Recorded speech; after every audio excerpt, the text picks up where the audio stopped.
Hello all. It's again me, Nuwan, that's from the University of Huddersfield.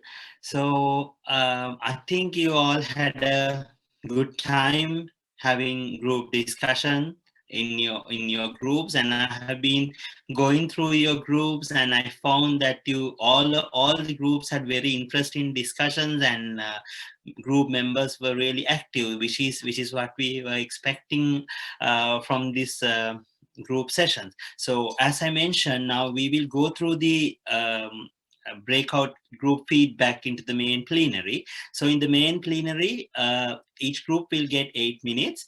And we are not going through the question and answering each group by group. What we will do is we will have the presentation from the rapporteur of each group. And after that, after we finish the presentations of all groups, Professor Richard Hay from the University of Huddersfield will provide some feedback and some comments on the groups. So now with that, I would like to invite our first group, which is on introduction and conclusion. Rapporteur of the first group, here it is your audience now.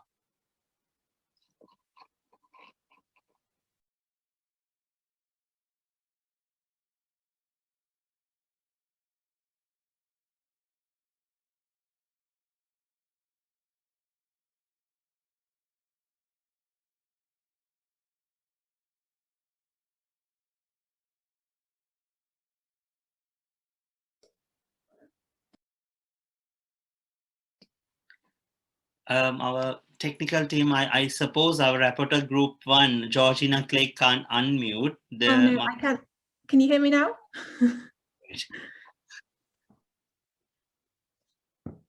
So our discussion in this breakout group was on the introductions and conclusions, and we split the discussion into 2 sections. So we started at the beginning with the introduction, and I think one important point that was raised was that the introduction is actually a really important section of the paper.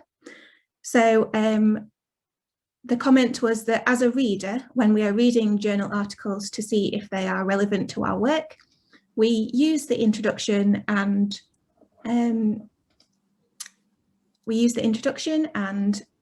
the abstract to assess whether the work is going to be relevant to what we are doing and whether we want to read the rest of the paper.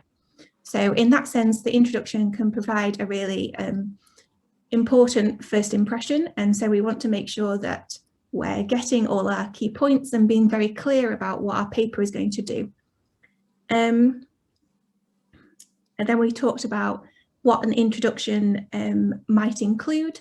So some of the points that were raised here were that we want to set the scene, so locate our study within a context, which is something that I think was discussed by Professor Suzanne and Professor Delancey. And we want to really give an idea to the reader about what the article is going to be about. Another key discussion point that was raised in relation to the introduction was how much literature to include in our introduction. So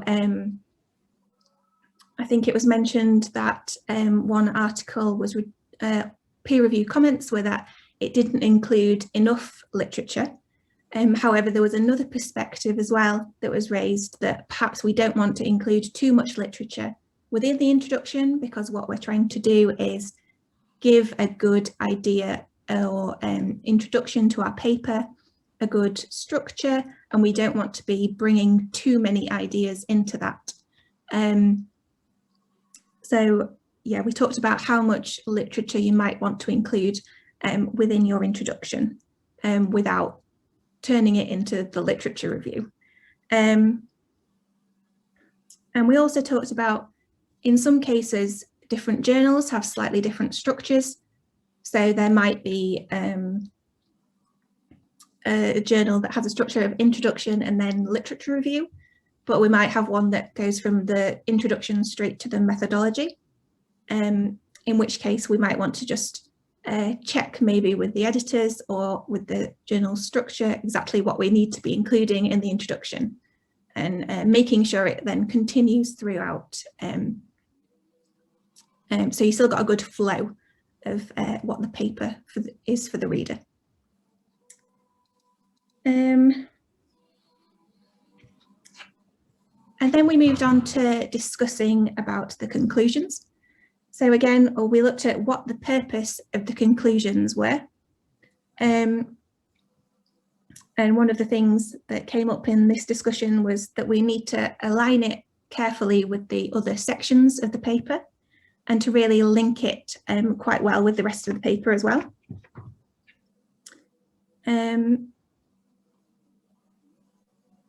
Yeah, we want to connect all the different parts of the paper together.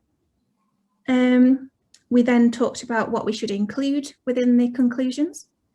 So we talked about summarising our findings and providing recommendations and how we might do that within the conclusions. And then we also talked about the limitations. So we want to maybe highlight the limitations of our study. And we wanted, one question was whether we should be doing this within the discussion section or within the conclusion section, or within the methodology. So one comment was from Professor Delanthe was that the limitations tend to be related to the methodology. So we want to set those out early on and maybe not include those so much in the conclusions. And we also talked about referencing as well. So whether we should include references within our conclusion. And I think the general consensus that was no, we shouldn't include new information or bring references into the conclusion because we're sort of summarising our own work at that point. And I think one of the key points relating to both the introductions and the conclusion section was sort of the questions that were raised were around distinguishing these sections from our other sections of our paper. So we need to be quite clear on exactly what we're including in the introduction and conclusion, and not for, say, getting the literature review mingled in with the introduction and getting the discussion intermingled with the conclusions. So I think that was one of the main points from our discussion. I think that might be everything, unless there's anything Khonsa wants to add. No, I think Georgina tell us a clear summary of introduction and conclusion session. Thank you, Georgina and Nurhasanah. Thank you very much.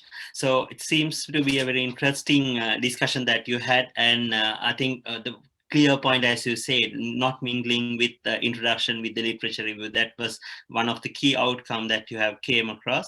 It's interesting. So with that, we will move to the second group, literature review, and I invite the rapporteur of the literature review group. Thank you, Asitha. Yes, I think I have shared my screen. I think you all can see that. So myself and Dewi, Nurhasanah, we both do the presentation about the findings, about the discussion, that the key discussion points. So we had arranged this under 9 topics. We couldn't do the last one. But here, I'll just brief out the first 4 slides for you. So why we need a literature review section in the scientific writing? So the discussion pointed out that mainly to how to know about what we have done and what need to be done. And it's basically the understanding the gap. And then the finding the variables used in previous work and linking them with the work that we are doing. So that is another important part in the literature review. And the linking previous research with our research, and again, understanding what should be done. So those are the key highlighted ideas on why we need a literature review section in scientific writing. So, and then how can we structure the literature section? So the literature review, it says the members actually express a lot of ideas, but sometimes it differ in every journal. So journals, it depends on the journals, but normally the literature review in papers quite different from the master's thesis because of the limitation of the pages. So that is a critical limitation that they have identified. Sometimes there are 3-4 page limits in the papers, so then they have to limit the literature reviews. So then they have to different the structuring method of the literature review as well.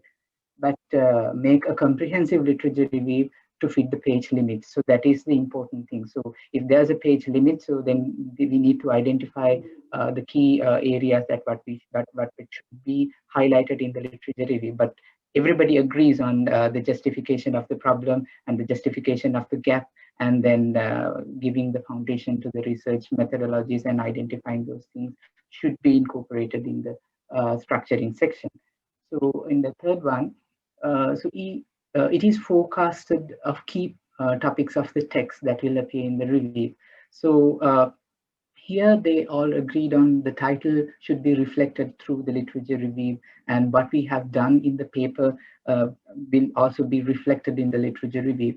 So it will prevent misleading of the content of the paper. So the entire paper will be reflected out from the literature review. Sometimes we have to insert some literature in the discussion section as well. So this is mainly because of the limitations, so that they are adapting the strategy in the literature review. So novelty of the work can be reflected and highlighted through the literature. So the background, the socio-cultural background and etc. can differentiate the study from the other work. So therefore, these so in not only in the literature review, so it will give like hints to the discussion and the results section. So these are the things that will be discussed at the end of the paper. And so how can we address or justify the research gap through the literature review? So the systematic literature review, qualitative methods, tools to find the research gap, and define the keywords using tools to find key articles, to make a table of compare. So these are the strategies to justify these research gap, and find the limitations and future research through literature, so that can justify the research gap. Using academic databases for literature review, and used good journals, Q1, Q2 Scopus journals, not all the papers, only selected ones. And some papers have limited access. So that is again a limitation that they have identified. And as a strategy, they are contacting the author, and sometimes the authors can provide the paper for them. And they use also gray literature, which are not published in journals, but good for getting the data. So examples of the master's thesis and etc. I think Devi can continue from here onwards. Yeah, thank you, Estelle, for the next point. We discussed about how can we link the literature review with the rest of the paper.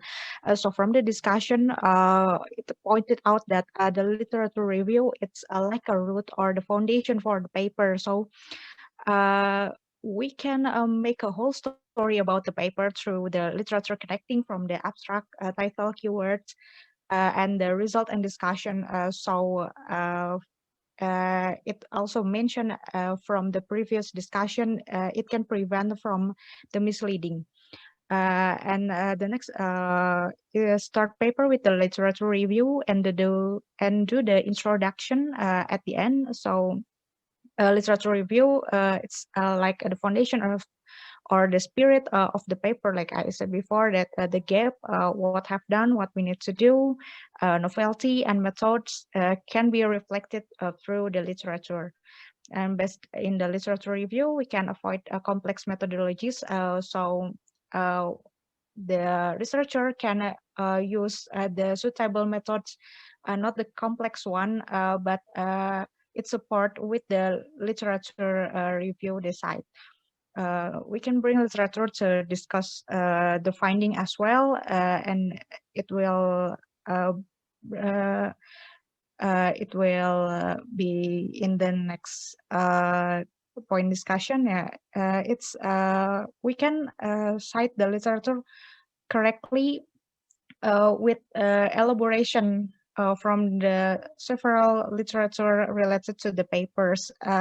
We can also use the compare and contrast for the literature to we can combine with the compare and contrast method and use the reference manager to make it easy, like Zotero or Mendeley.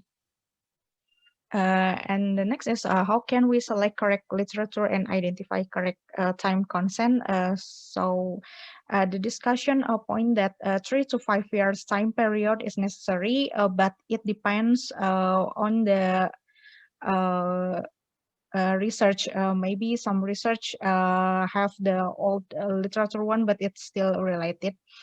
The keyword are the key to find the correct literature to cite, and depending on the context, like I said before, it's 10 years of time can be justifiable, and we can use Google Scholar, Sciendirect, and Scopus are some of good database to select correct literature. And journal credibility is an important factor to concern, and when citing using correct reference management software are important.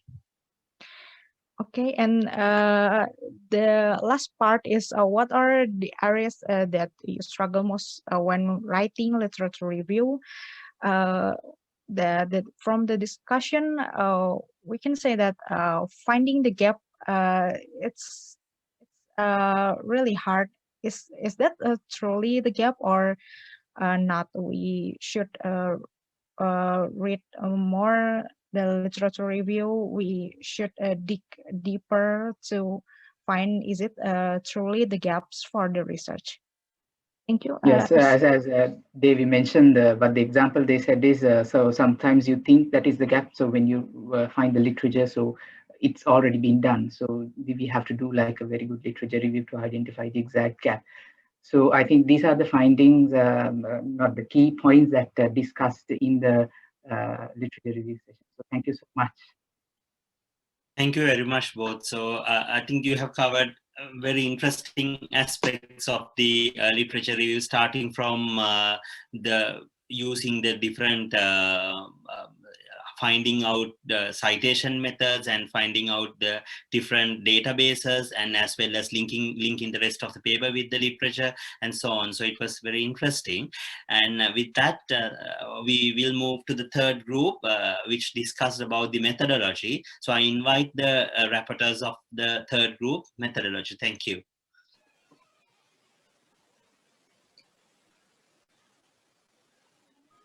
Thank you, Nuwan. I think Ganesh will be sharing the screen. Thank you, Dr. Chathu. Thank you, Dr. Nuwan. I'm sorry, Dr. Chathu. Do you mind if I explain? Yeah, I will do the first few slides and give it to you. Okay. So yeah, we first started discussing why methodology section is important, why we need to give some weight within our manuscript. So if you can go to the second slide. Yeah, so everybody in our group agreed that the methodology section is really important. It's because of three main reasons. Firstly, it will give the credibility to your research findings. Because of that, it's really important to explain the methodology that you have used.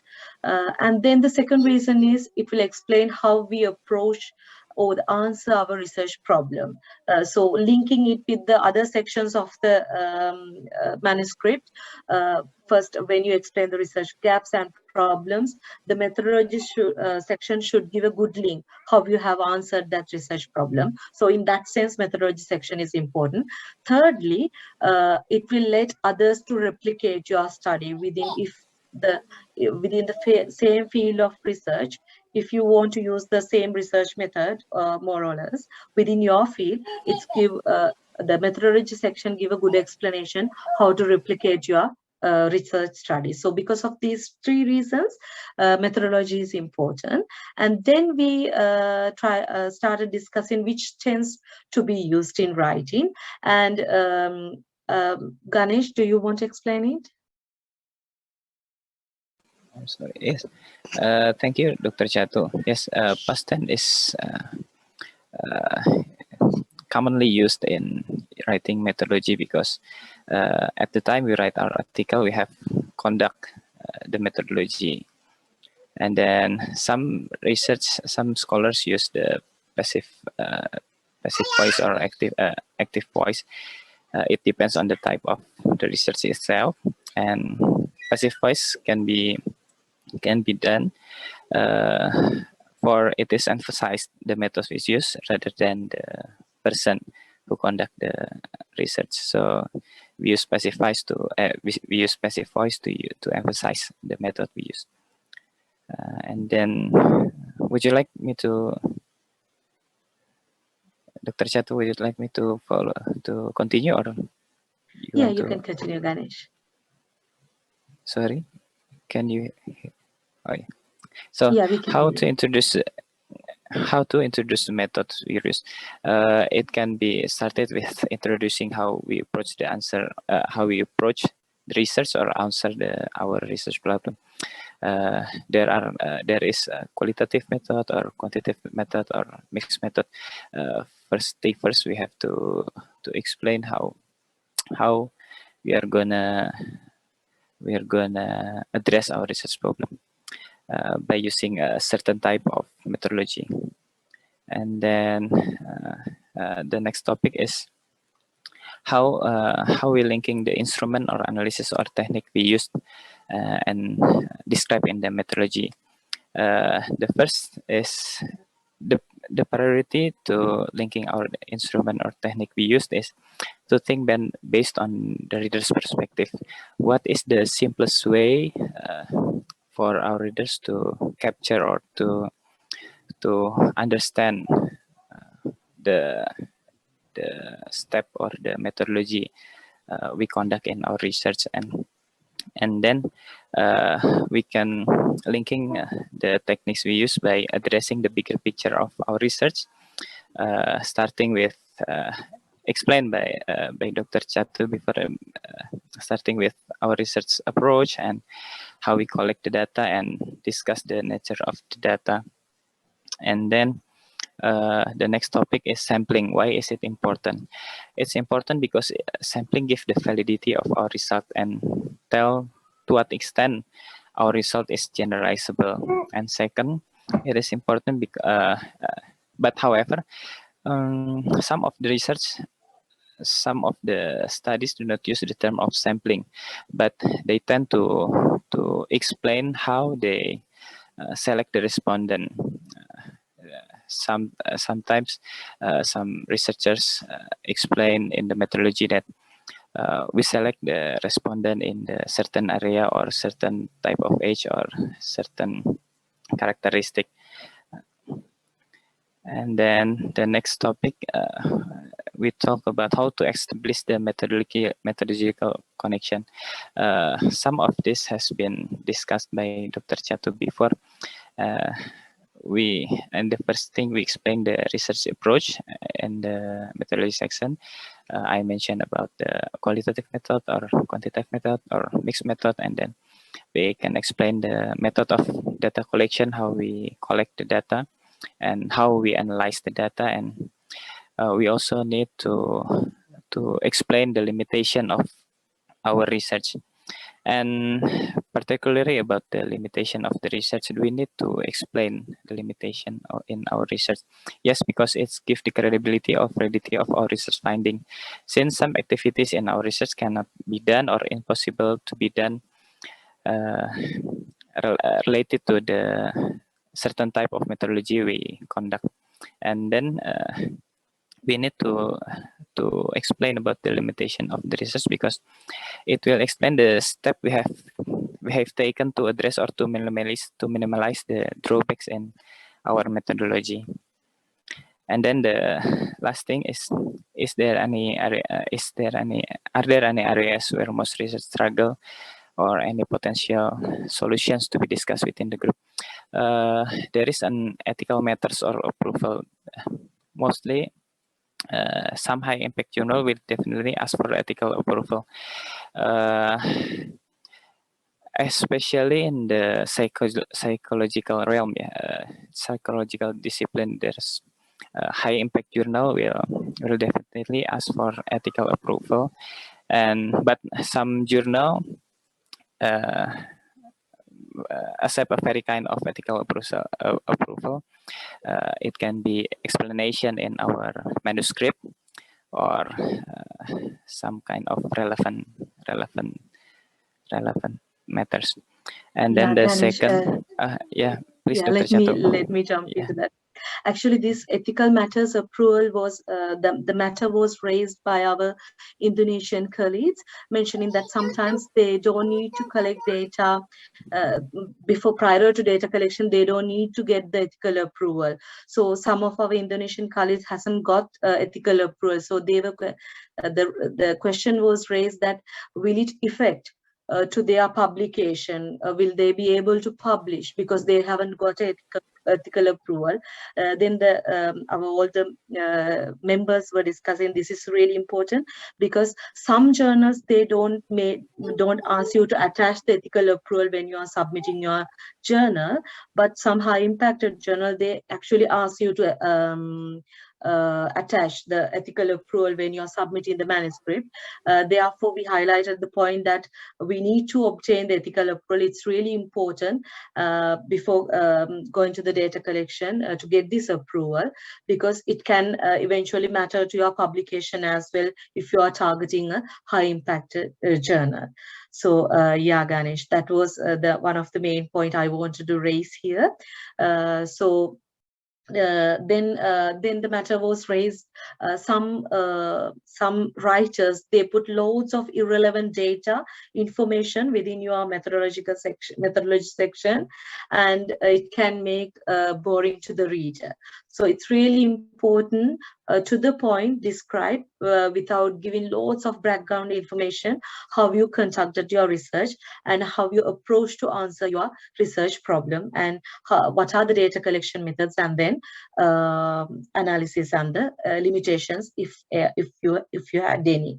And then our group members discussed how to some writers rarely explain how the methodology is relevant to your research, and depending on the various types of approaches, why you selected this particular research method. So this type of explanation also, if you can give, it can enhance your the quality of your research paper. So I think these are the main points that we discussed within our group.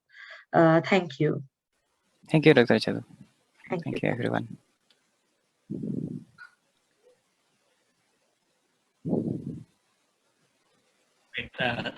Thank you very much.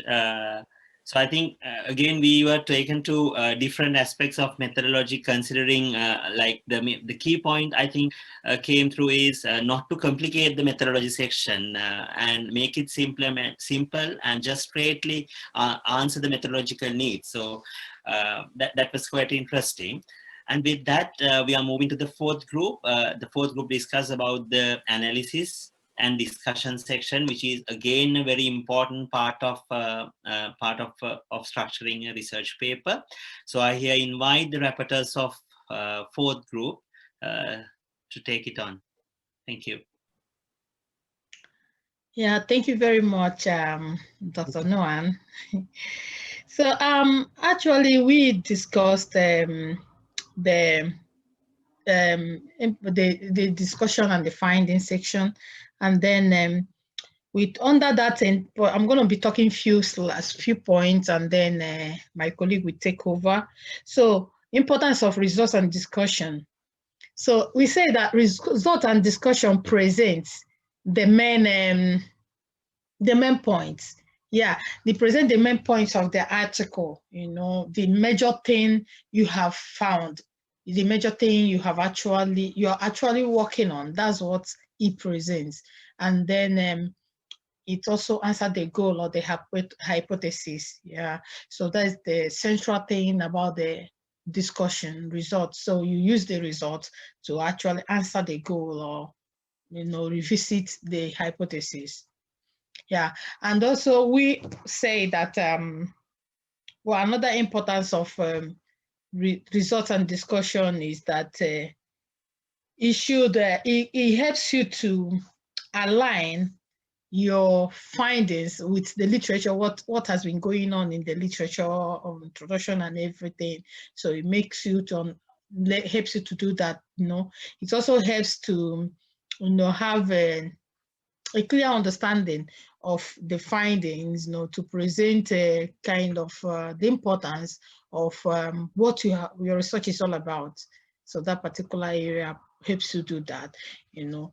And it's also presents you with new information, you know, so that we will see clearly what the difference is from where you started to where you've been. That is from the literature review, what you've reviewed so far, to what you generated from the data, the new insights, the new views from research participants. So we also discussed the difference between results and then the finding.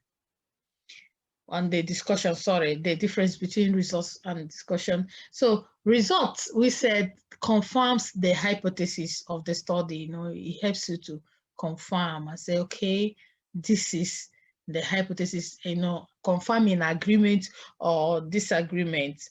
While discussion is to interpret the significance, interpret the data, you know, you discuss kind of what the data means, you know, in situating it, I mean, kind of situating it in the perspective of the literature review.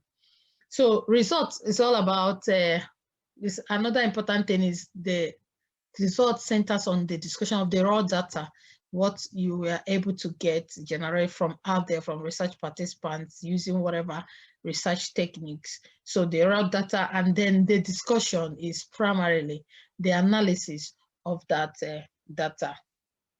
So, and then results actually show exactly what you have found. You don't need to add to it or to subtract to it. It shows what you are able to find from the research you conducted, and then the discussion. Now you interpret those things you have found, and probably in the light, mostly in the light of the literature, and then bringing in probably your own stand or perspective.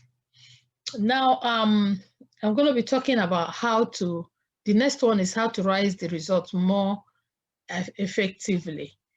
We said, we should write exactly what the data say. Writing the results should be focused on what the data said. What were you able to find? What did people say? What are the opinions and the perspective of people, you know? And then in doing that, we should make sure that we actually bring opposite, can write it in such a way that those, the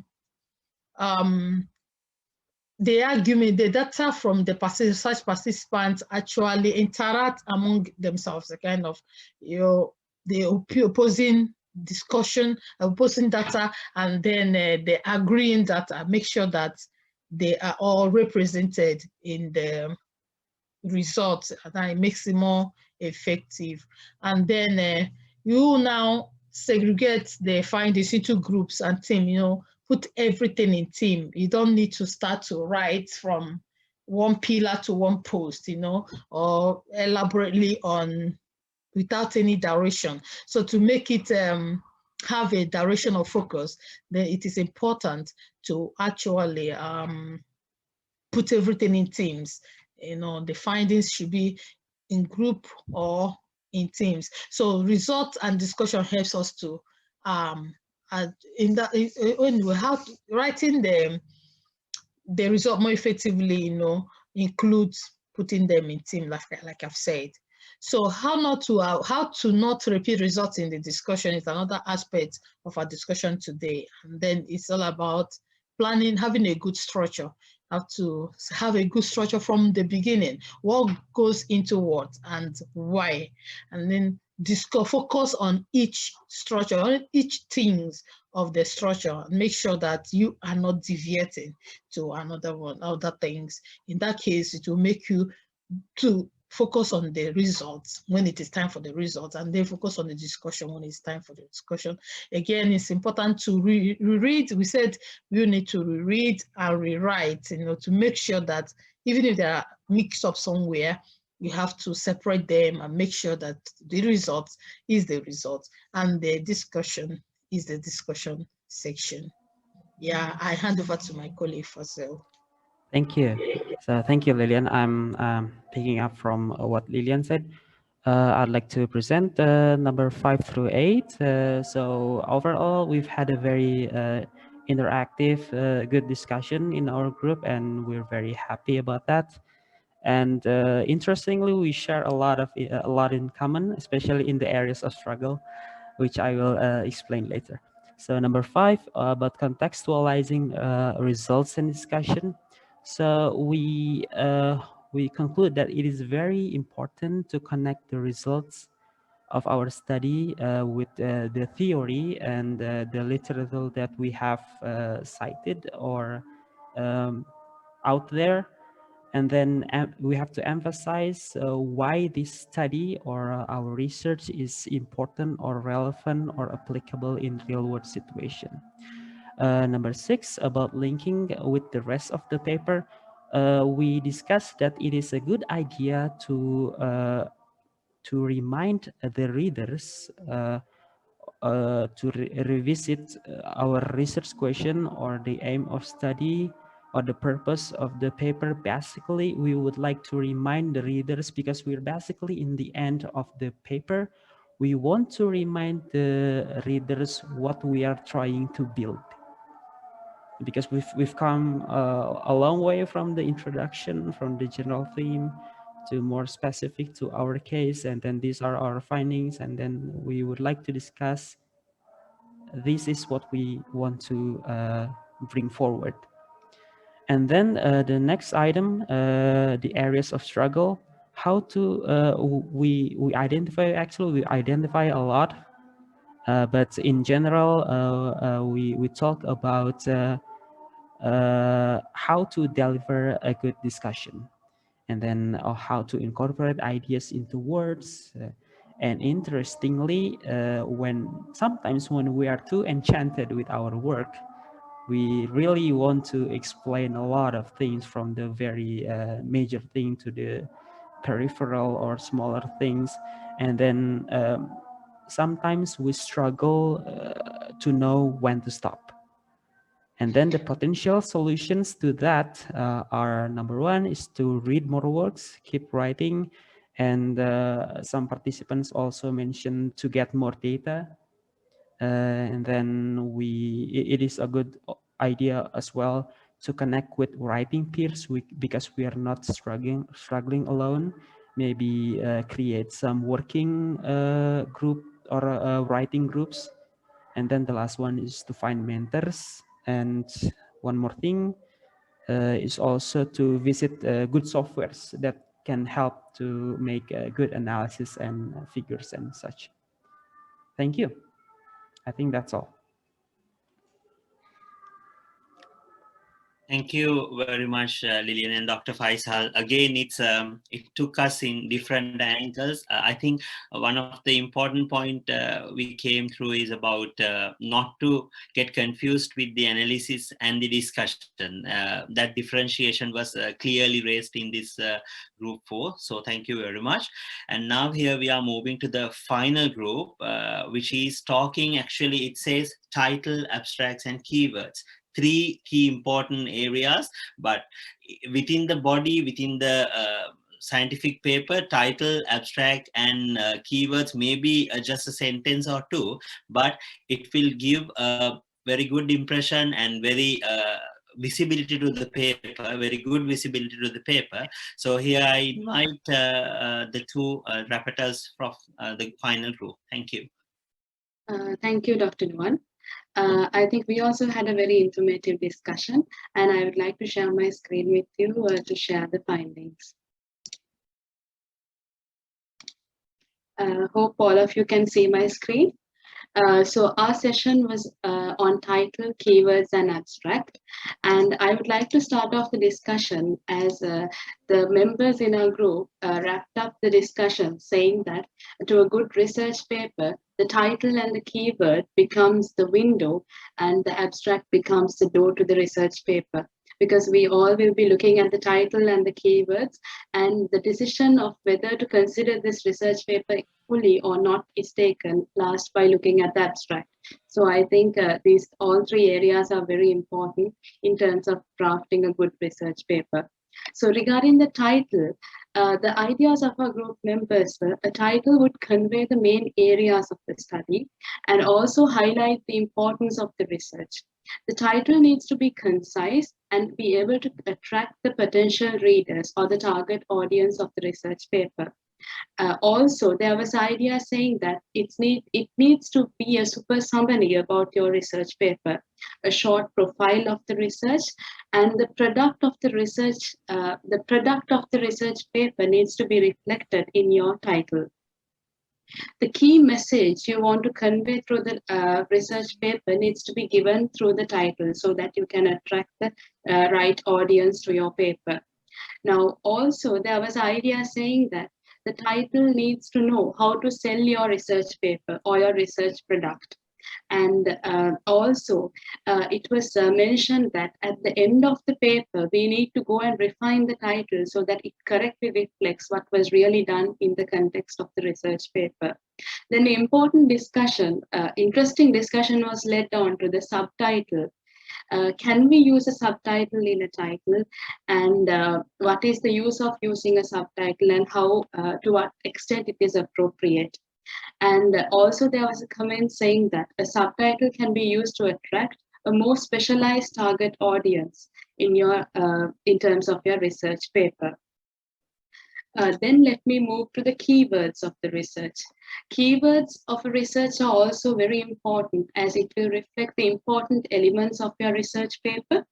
And also one member mentioned that if we include a trending keyword, a trending topic in that era in our keywords, the marketability of our research paper could be high. And also it needs to correctly represent the content of your manuscript. And it will be very helpful if we can be specific to our field or subfield. Then moving on to the extensive discussion on the last area, that is the abstract area, all concluded that the abstract is very important in terms of a research paper. The decision for the readers to go through the whole paper or leave it is mostly taken based on the abstracts. And as I mentioned, if title is the window, the abstract will be the door to the house. So it was also mentioned that 1 or 2 sentences need to reflect the research gap in terms of what is the space you're willing to fill in terms of the existing studies through your specific research paper. And also, if you can include 1 or 2 sentences about your main or the best sellable result of your study, that would be really great. That would contribute to the quality of your research paper. Also, it was discussed about avoiding lengthy background information.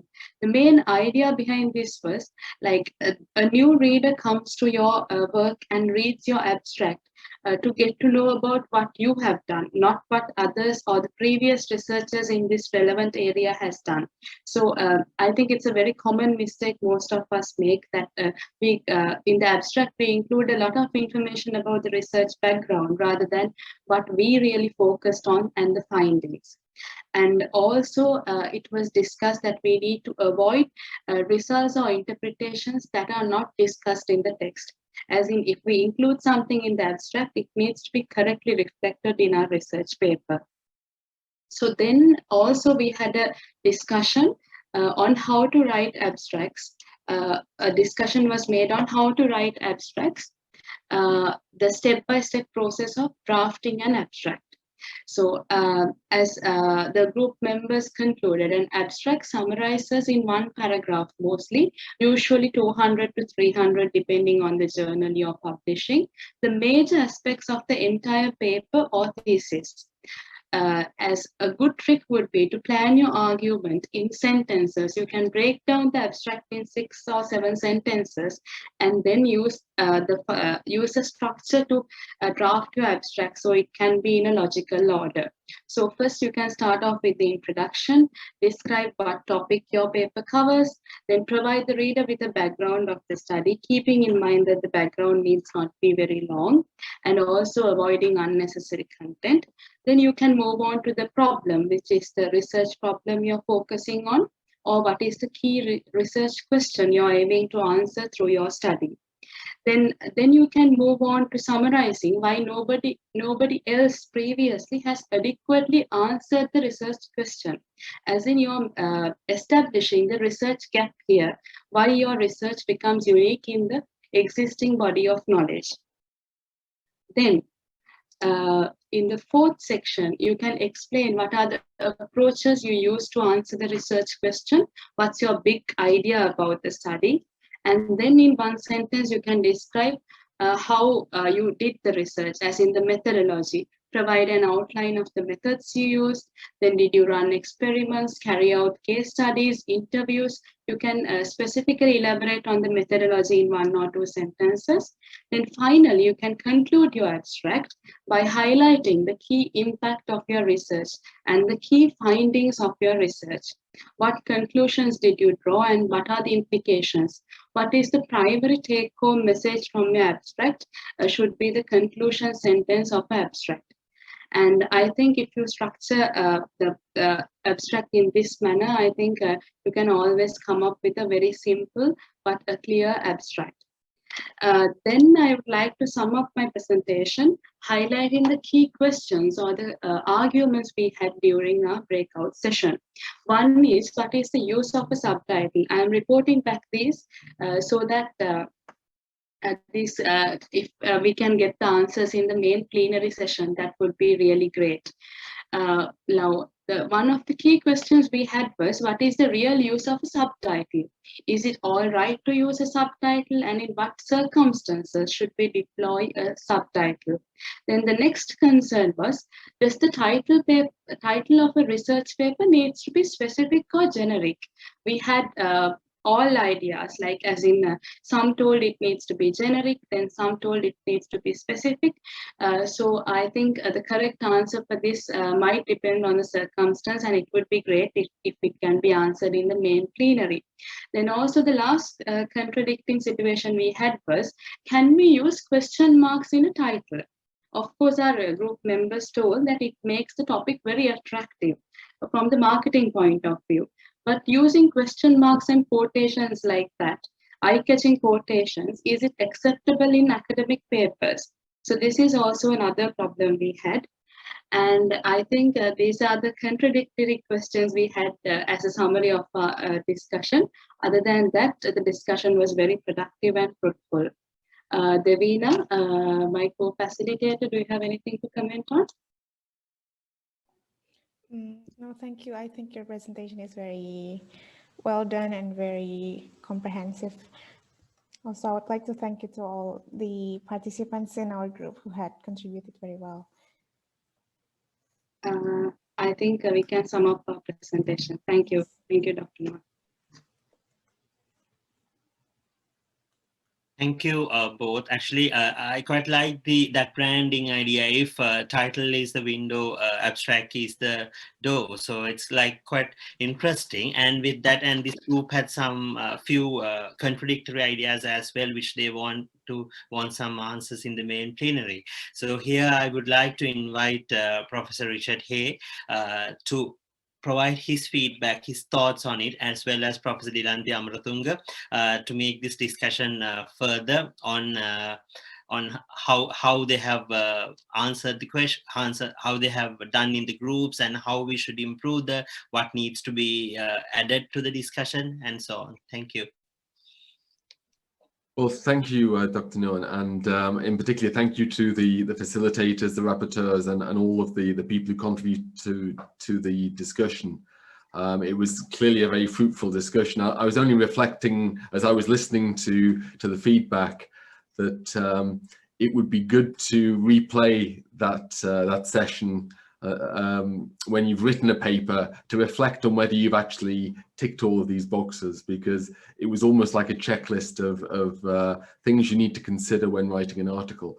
And I think what it also reflects is the complexity of the process, because even when it comes to choosing something like keywords, there are important factors to consider, and they need some time to think about if you're really going to maximize the potential of your work. And so I think that's it shows the level of work that's required to put a good quality article together. I think another point that seemed to come out quite strongly in a number of the groups is that there isn't always an easy answer. I mean, there are dilemmas and there are contradictory practices, different practices, depending on the journal, depending on the discipline, depending on the country where the work is being carried out. So, it was mentioned, I think, this dilemma of, do you include literature review in your introduction? And of course, some journal articles do have that approach. But I think more typically the kind of the status of knowledge in the field is normally reflected in a separate literature review. But the easiest thing to do is to look at what types of articles have been published previously in a journal and reflect that style, or check with the editor before you start writing what their preference is. I think another point that I thought came out very strongly was this idea of the conclusion, not introducing new elements into the conclusion that haven't been considered elsewhere in the paper. And I often see this where people will suddenly make unsupported assertions that they don't relate to the literature review, they don't relate to the results, so they're not underpinned by anything, but they seem to be going into a more kind of speculative domain. So I think that's really critical in the conclusion. I think in the literature review, it was this idea of compare and contrast was mentioned, and I think that's what often separates a good literature review from a poor literature review, is that often literature reviews are very descriptive. They don't attempt to analyse, compare and contrast, as was the term that was used, to show the relationship between concepts, contradictory views, and so forth. I think this idea of ethical considerations was an interesting one. And I was surprised recently to hear that in Sweden, they don't require a lot of social science studies to go through ethical approval. We're doing a project at the moment. And I was surprised that in Sweden, they don't require the type of ethical approval processes that we would be required to carry out in the UK. So I think it is a concern, and it's something that you need to think about before you actually undertake the research. Is, if you're going to be targeting good journals, you may need to ensure that you've actually carried out some sort of ethical approval process before you conduct your research, or you may have to get retrospective approval if you want to submit to a journal. So these are the sorts of challenges and dilemmas that need thinking about, and you can't, some of these issues are quite difficult to resolve later in the process as you come to write up. So certainly a consideration. In terms of the last points that I thought around, there were a few queries about whether to use subtitles, can you use question marks? I think most journals will accept them, and I think there will be general acceptance that is okay. If they did have any concerns, editors can express them. You might get the odd peer reviewer who queries a particular viewpoint, but editors will make the final decision as to whether that is in accordance with the journal's standard approach to formatting. So if you have queries, you're best to approach the editor. But as a general rule, I would say that they are acceptable. So yeah, thank you very much. And as I say, I think it'd be great to get a kind of checklist based on all the points that have been raised. So I don't know, Delanti, do you have anything to add? I suppose maybe I can sort of add, because I actually sort of took notes from the beginning of the session, Richard. So perhaps I can capture some points during my closing remarks. Is that okay? That's fine. Thank you. All right. Okay. So just to sort of take you through the key highlights from the day. For example, of course, Professor Richard actually started the day with welcoming all of you, and of course, with the other delegates. And he highlighted about why we are specifically focusing on scientific writing and publishing in disaster risk reduction and related subjects. Of course, which makes this this workshop very specific to a subject area. But of course, then he explained the rationale behind that. For example, the importance of Sendai framework, and also the importance of contributions from scientific community in addressing various aspects associated with the Sendai framework. And of course, he again highlighted the specific parts that we are going to focus during the workshop in terms of writing equation, writing the peer review papers, and also the peer review process, and also various components that form a structure of the paper. So he actually sort of set the scene very well. And then, of course, it was Dr. Hakunti Rahayu, our key partner from Bangladesh, from Indonesia, sorry, highlighted our long partnership and the importance of putting the scientific papers together with examples and so on and so forth. Then, of course, I suppose, our very experienced keynote speaker, Professor Suzanne Wilkinson, she actually sort of set the stage very well for this workshop. And she highlighted 6 key stages and pitfalls, and also the need to balance various sections of the paper, and also some of the tips associated with choosing the right journal. And the way that she presented was very interesting, I thought, because she went through these points through an actual example by taking a journal paper as an example. So it would be very useful for everybody to perhaps to listen to the recording at a later date where she captured all these points. And then, of course, it was I did a session on why we should publish and so on and so forth. So in that, I highlighted different publication types and why we should be publishing, what are the benefits associated with that process, and also highlighted some of the writing philosophies, supported by how to structure a research paper, and also how to deal with revisions and rejections and so on and so forth. And the talk was actually concluded with some tips to help you to be successful as a paper author. And then, of course, it was this very interesting breakout sessions. I thought it is a very interesting format, whereas there were several breakout sessions, and I was part of one breakout session, but of course I captured all other key points. But it is really interesting because it actually sort of shared the thoughts that you had in your minds, or any doubts that you wanted to get clarifications for about writing papers. And the first session was on introduction and conclusion. Of course, I suppose there were discussions about what to include in the introduction and what not to include in the introduction. For example, introduction was identified as a kind of a section which will set the scene and put the research in context. And that is where the author will describe the research question or the aims of the study, or both. Yeah, and because of that, it will give the space for the reader to know why the study was done and how it was done, and also how it broadly relates to other research. And also, it was highlighted that it is useful to start with a key sentence that describes what the paper is all about. Yeah, so that was actually the discussion around the introduction. And then in get to the conclusion, it was highlighted that the importance of having a very clear conclusion at the end of the paper, where the authors will be able to reflect back on the degree to which the aim was or was not achieved. Again, we need to be a bit mindful that it can be actually sort of maybe we said something at the very beginning, but at the end maybe that we are not achieving everything. But that is absolutely fine.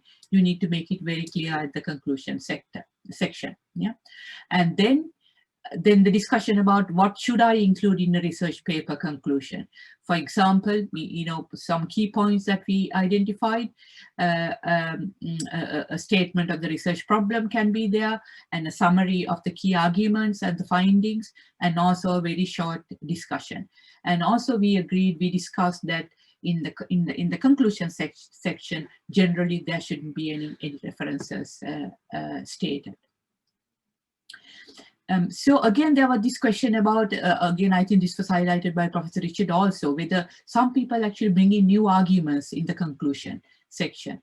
And this was actually discussed as well. And the answer is no. I it is not appropriate to present new arguments or evidence in the conclusion section. While you might be tempted to save a striking argument for last, research papers follow a more formal structure. So we need to be mindful about that.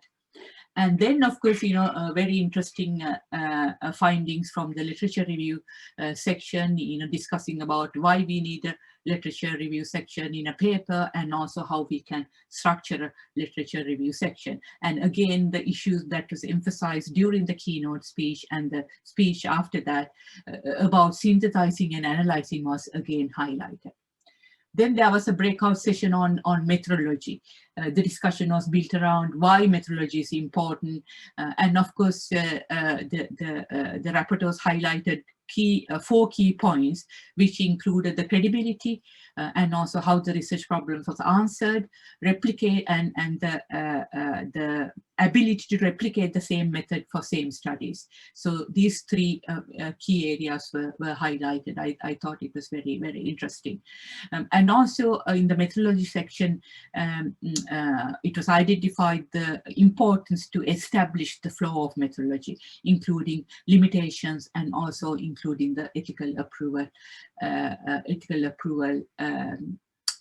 process.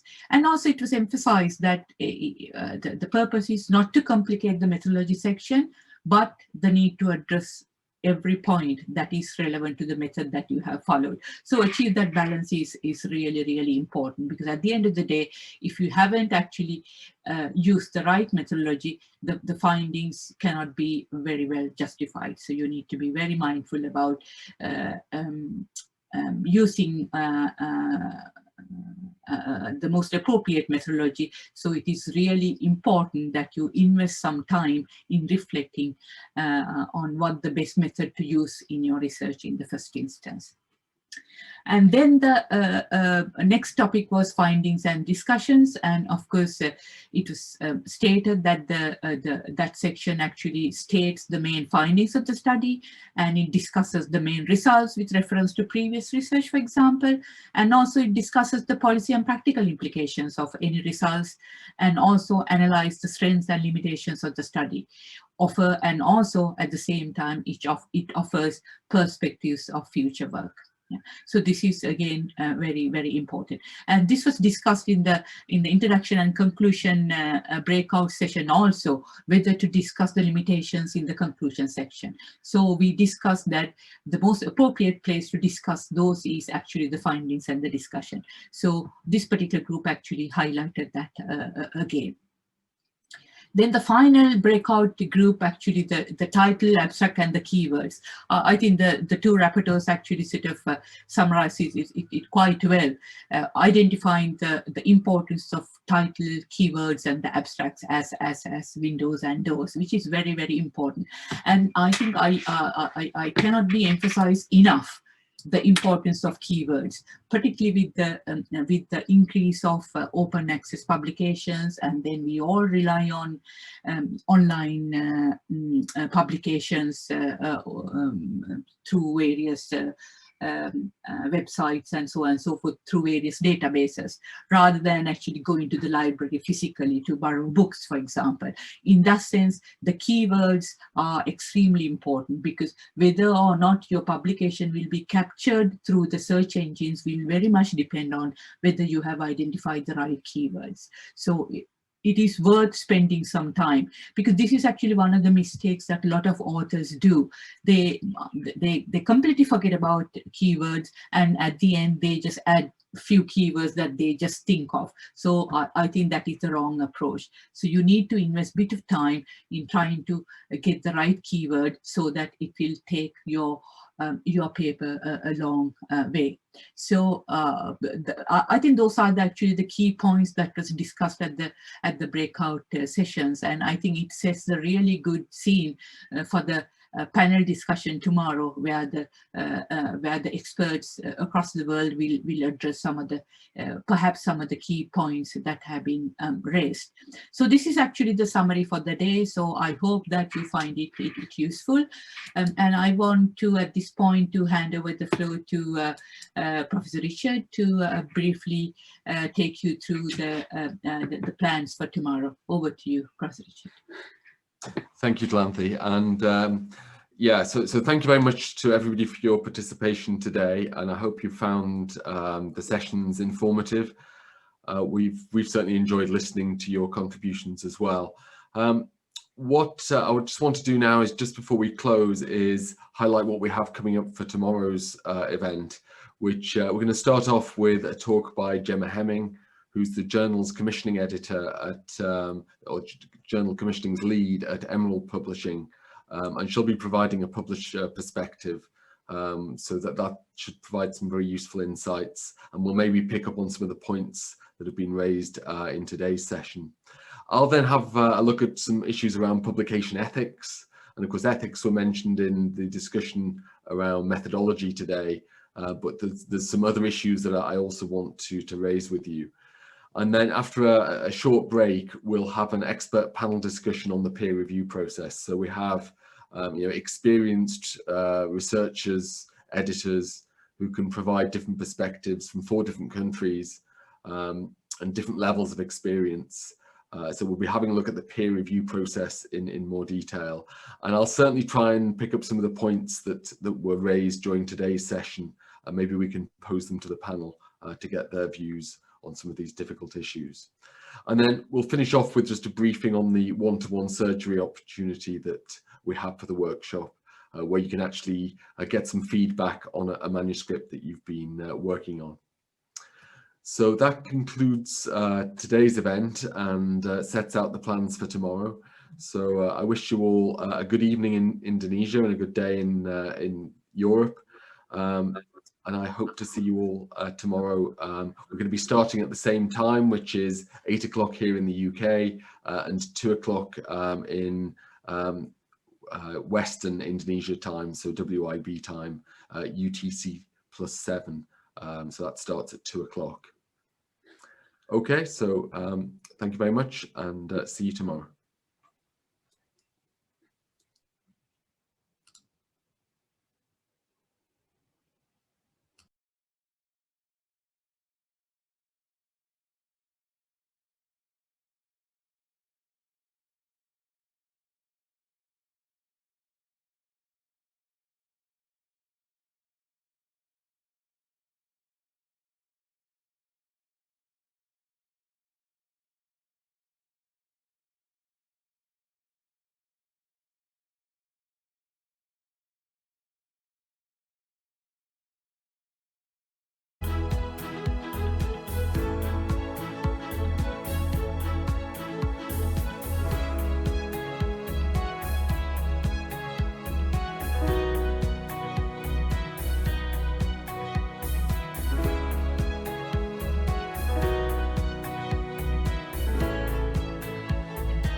Recording stopped.